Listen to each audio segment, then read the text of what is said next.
Hey, bonjour à tous et bonjour à toutes, c'est Win. Je suis très content de faire ma première vidéo tuto avec vous.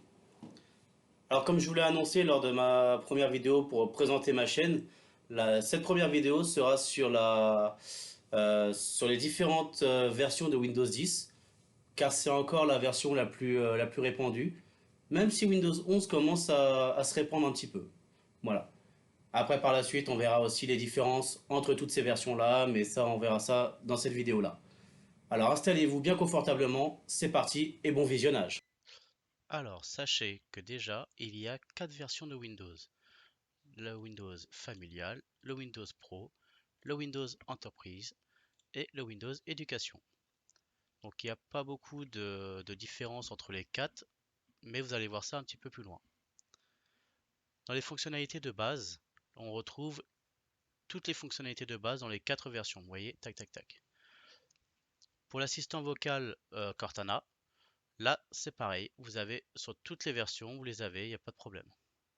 C'est également le cas pour le Windows Hello, pour le multitâche également et le Continuum également. Microsoft Edge est pris en charge aussi par les 4 versions. Par contre, pour les fonctions pour les entreprises, là il va y avoir des changements. Donc vous voyez que l'édition familiale n'est pas du tout faite pour les entreprises. On ne peut pas faire par exemple de serveurs, de domaines, d'Active Directory, tout ça. Après, on a la version Pro. Vous pouvez faire du chiffrage, vous pouvez faire des stratégies de domaine, de groupe. Donc ça, c'est plutôt pas mal parce que ça permet de... Ça, on verra ça dans une autre vidéo, mais ça fait partie du Active Directory. Après, vous avez la version donc entreprise qui est un peu plus complète. Donc là, vous avez tout, menu démarrer personnalisé par le groupe. Vous pouvez avoir le Windows to go. Donc ça, c'est le Windows bootable sur une clé USB. Sans installation. Vous avez juste à mettre la clé USB et vous démarrez Windows. Donc ça peut être pas mal. L'accès à distance, pareil. Vous l'avez aussi dans les deux dernières versions, du coup, hein, puisque les deux dernières versions ont les mêmes caractéristiques pour les fonctions d'entreprise. Après, nous avons aussi le management et déploiement. Donc là, pareil, l'édition familiale, vous voyez, on ne peut pas faire grand-chose. L'installation d'applications, tac, tac, tac, hors ligne. Mobile Event Management. Donc voilà, vous voyez là, vous avez l'Active Directory, donc il n'est pas coché, donc l'édition familiale ne fait pas du tout l'Active Directory. Donc pour ceux qui ne le savent pas, l'Active Directory, c'est comme c'est créer un serveur en fait pour gérer les différents ordinateurs présents sur le même réseau. Mais ça, je vous l'expliquerai dans une autre vidéo. La version Pro prend également tout en charge sauf le contrôle UX et la migration du familial à Pro, forcément, puisqu'on est déjà en Pro. Le Windows Entreprise, bon bah lui pareil, hein, il fait tout, vous voyez, il fait tout sauf hop là, la migration de familial à Pro. Et l'éducation, par contre, elle fait tout, même la migration de familial à Pro. Voilà.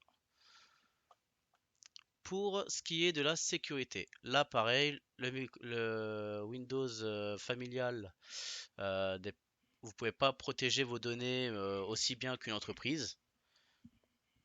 Vous avez la version Pro par exemple qui est un tout petit peu plus puissante, mais pas grand-chose, hein, pas grand-chose. Donc le meilleur, ça reste quand même l'entreprise ou l'éducation. Vous allez voir un tout petit peu plus loin que l'entreprise. Vous voyez là, vous avez le long gain, l'éducation, vous ne l'avez pas, mais vous avez très peu de différence entre l'entreprise et l'éducation.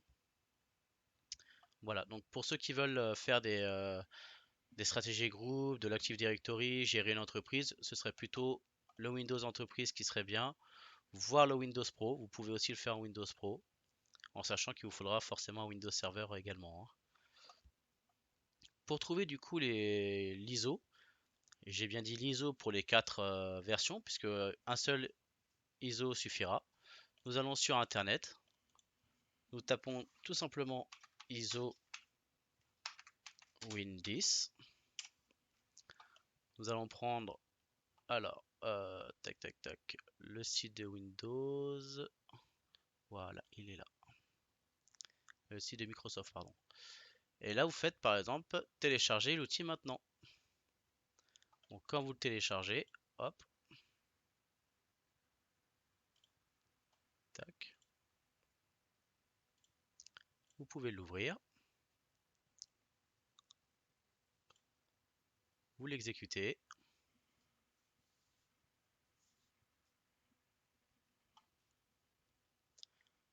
Et cet outil-là va vous permettre en fait d'installer l'image ISO. Donc l'image ISO, c'est une image qui sert à installer le système d'exploitation.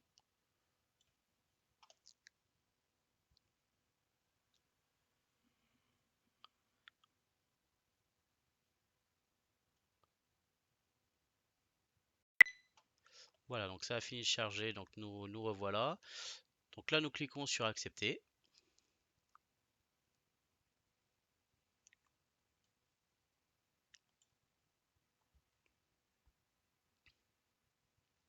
Ça charge, ça charge, ça charge.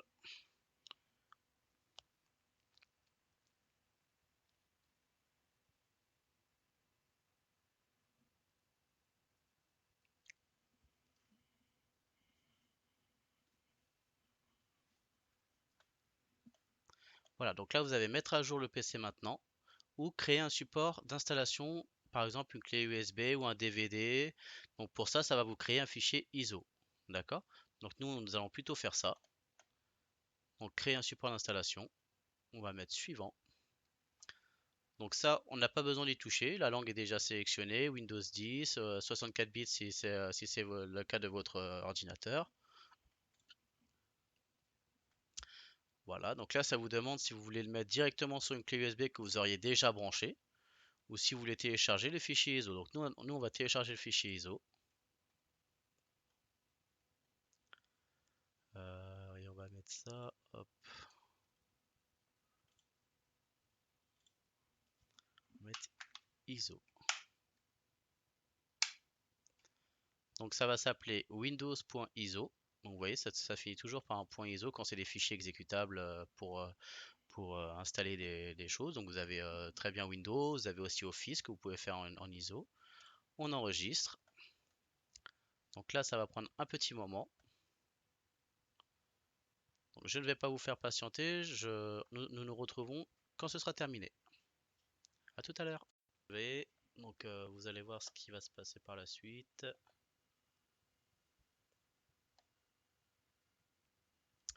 Voilà. Donc là, on nous dit bien que l'ISO est dans le user save music ISO et ISO Windows. Voilà. Donc là, on peut faire terminer. Du coup, mon Imagino, je vais la retrouver dans mes musiques. Juste là. Voilà. Donc après, on va utiliser ça. Donc pour faire une clé bootable, où donc le système sera dedans. Et puis une clé bootable, c'est une clé qu'on met dans l'ordinateur. Et au moment du démarrage avec Windows, on change de setup pour que lors de démarrage, ce soit la clé USB en premier qui démarre. Et du coup, ça va lancer le système d'installation de Windows, tout simplement. Voilà, voilà. Donc là, hop, c'est terminé. Voilà, donc en espérant que je n'ai pas été trop long, que j'ai été assez clair pour Windows. Windows 11, je ne fais pas encore de vidéo dessus, on verra ça par la suite. Je vous prépare aussi quelques petites vidéos sur Linux. Et la prochaine vidéo, ce sera donc l'installation de cette fameux ISO qu'on vient de voir ensemble. Donc ça, ce sera pour notre prochaine vidéo. Voilà, c'est déjà la fin de cette vidéo, j'espère qu'elle vous a plu. Si c'est le cas, n'hésite pas à t'abonner, c'est juste en dessous, pour ne manquer aucune de mes prochaines vidéos. Et si tu veux que je traite un sujet en particulier, n'hésite pas à l'écrire dans un petit commentaire. Voilà. Sur ce, je vous dis à bientôt. C'était Linwin. Ciao.